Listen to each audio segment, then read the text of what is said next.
Bonjour Nakama, tu es sur la bonne chaîne. Si tu veux découvrir des animés que tu ne connais pas, Otaku Week est là pour toi. Voilà, voilà, voilà, voilà, voilà. N'oublie pas de liker et de commenter si tu apprécies cette vidéo.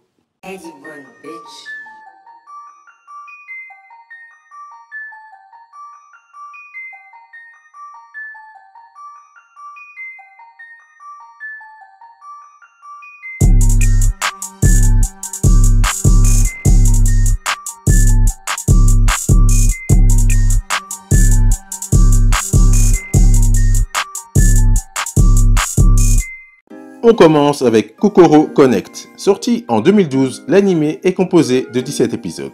Il est disponible sur Crunchyroll. L'histoire tourne autour de 5 lycéens qui sont membres du club culturel étudiant. Ils vont être victimes d'un étrange phénomène où leurs corps vont permuter les uns avec les autres. Cette situation mettra à l'épreuve leur amitié.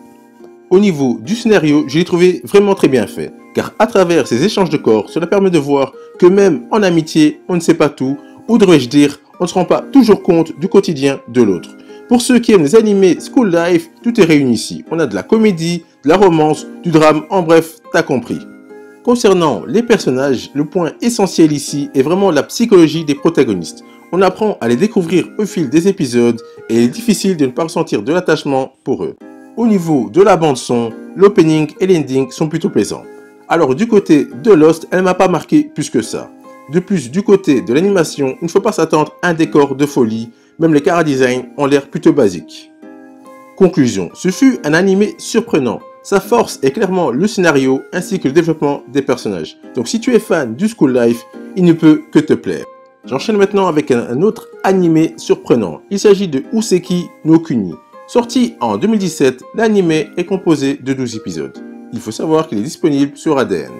L'histoire se déroule dans un futur lointain où l'humanité a disparu. À la place, une nouvelle forme de vie s'est développée. Il s'agit des Games, qui sont en conflit avec les Séléniens. Chaque Games a un rôle bien défini, sauf notre personnage principal, Foss, qui est considéré comme inutile.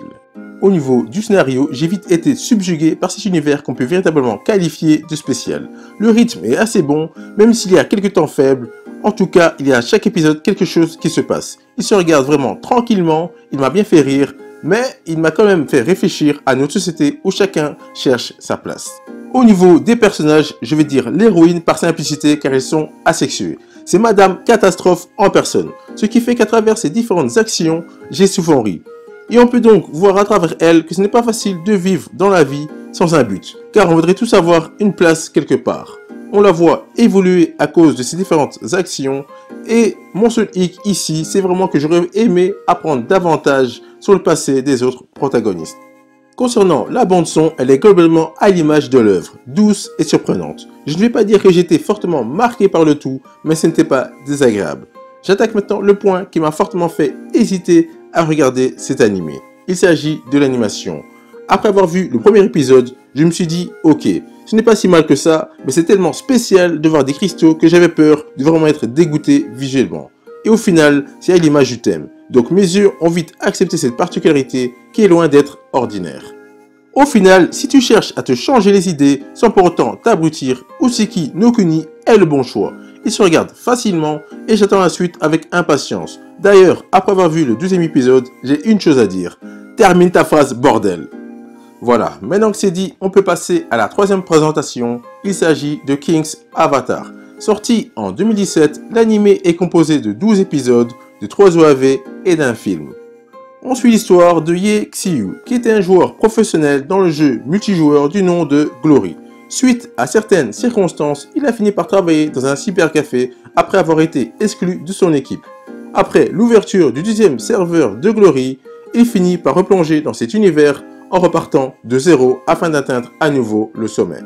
Au niveau du scénario, on est dans l'inédit. En tout cas, je n'ai jamais entendu parler d'un animé traitant de l'e-sport.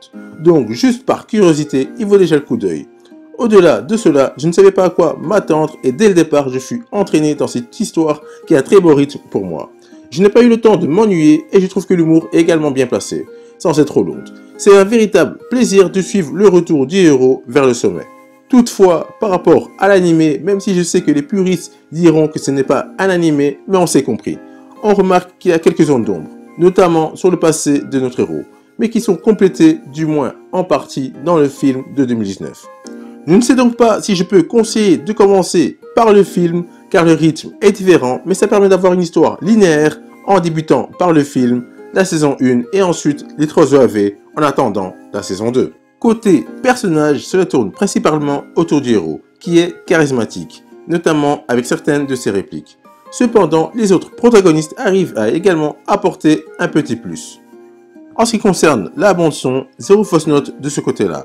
Bien que je sais que nombreux sont réticents à cause de la VO, je trouve qu'on s'y habitue assez vite. L'opening et l'ending sont bons, mais Lost, elle, est parfaite, ce qui joue également un rôle essentiel avec l'animation, car les deux forment une véritable paire. Les décors sont vraiment beaux, idem pour les chara-design, ce qui nous permet de voir de très beaux combats. De plus, j'ai vraiment aimé la manière dont on switch entre le réel avec le perso devant son clavier et le virtuel, car cela est vraiment fluide. Je mets juste un petit moins pour la 3D lorsqu'il y en a, car j'ai vraiment du mal avec ça. Au final, quelle belle surprise. Je suis étonné qu'il n'ait pas fait plus de bruit, car à mes yeux, c'est une tuerie dans une catégorie inexploitée. Donc si tu ne l'as pas encore vu, je pense, sans me tromper, que tu ne regretteras pas ce choix. Voilà, c'est fini pour aujourd'hui. N'oublie pas de liker et de laisser un commentaire pour me donner ton avis. Sur ce, on se voit au prochain épisode pour de nouvelles aventures.